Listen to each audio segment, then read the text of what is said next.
This video is going to walk through organizing emails into its own folder or category or tag, whatever you want to refer to over here, such as these currently are. So we're going to do one for our emails that go to closing@chsagent.com. We start by going up here to labels and creating a new label just for that. So we don't have to call it closing at CHS Agent. We can call it whatever we want for organization purposes, but we'll call this one closing at chsagent.com. Create new. Do we want to nest this under anything? For the point of this video, I'm going to say no, but if we did want to have subfolders, so for example, for a workflow, you might want to have unprocessed emails, in-process emails, and completed emails, or depending on what your work process is. But for the point of this video, we're just going to create that folder. So now we have that empty folder, tag, category, label, whatever you want to call it right there.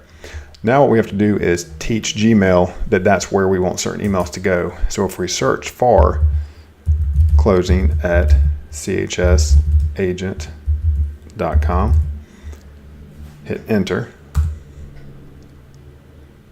If I could actually type the word, that would help, wouldn't it? So we have that up there.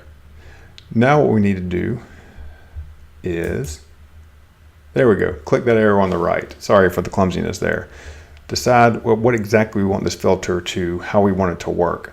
So is it only the emails that come from closing at CHS Agent, as in we're receiving emails from that address?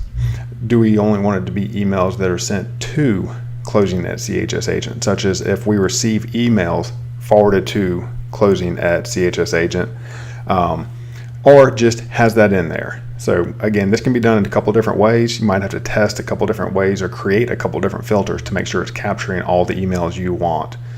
And also what we can do is change this date within to this past year or whatever we want to change it to, just to say basically find everything that should be in this, find it, search for it, and then we're going to move it to this folder. Again, for the point of this video, we're just going to make this simple. If it has those words in it and it's basically within one day of today, we're going to create a filter. And now this filter, we can skip the inbox, which I'm not going to skip the inbox, and I'll show you why in a minute, but we want to apply a label. So we want to apply the label closing at CHS Agent. Now what I believe this will do for us is it will still show in our inbox, and it will also show in this folder. It's not duplicating the email, but nonetheless, it is making sure that you can find it more than one way. You will see new emails as they pop up, I believe, or you can just go to closing at CHS Agent to see what emails are in there and just have to check that periodically. But I believe if we don't click skip the inbox, that you will see it pop up in inbox as well as it will be under there. So again, two ways to handle it, a couple different ways to skin a cat, to put it no other way. Something else you might want to do is click never send to spam. So if there's been any issues with any of those emails going to spam, you can also always mark as important. Another way that Gmail is going to kind of raise it to the top to make sure you see the email and it doesn't get filtered off to the promotions folder or something like that. And also we got this button down here, apply to the 35 matching conversations. So that's part of, okay, within a day it says it sees 35 versions of this email. So if we want to say take all these and lump them all in there, yeah, let's go ahead and do that.